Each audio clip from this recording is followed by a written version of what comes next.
vuosi sitten puistossa saimme uuden tutkijan.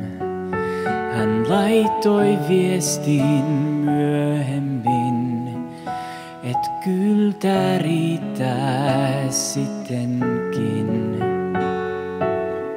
Sydämemme murtui siinä kohtaa, ois edes kerran voinut tavata. Tuo sielu kaipaa vielä pelastusta. Onneks on henki maailmaa, kaksi niin ahkeraa lähetyssaarnaajaa. Reippaana polkee kohti uutta lupaavaa, joka sanoi tulla saa vasta 8 jälkeen.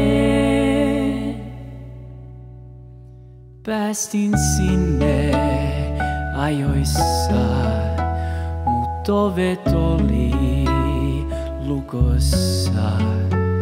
Miksei voinut sanoa, veljet ei mua kiinnosta.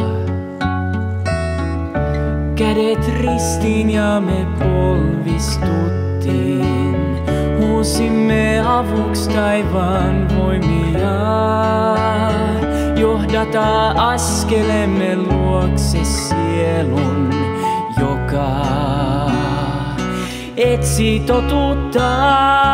Kaksi tunnollista lähetysvelje saa ylhäältä voimaa. Vastaus mieleen kajahtaa, seuraava vastaanottaa teidät kotiinsa.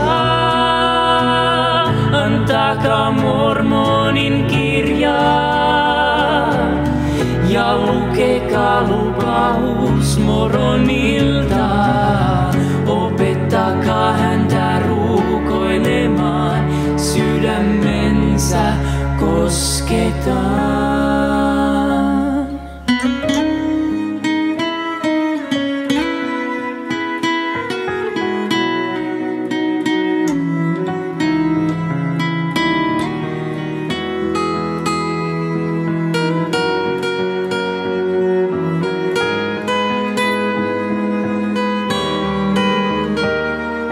Kaksi vuotta täällä vaan palautusta saarnataan kansoilemaan.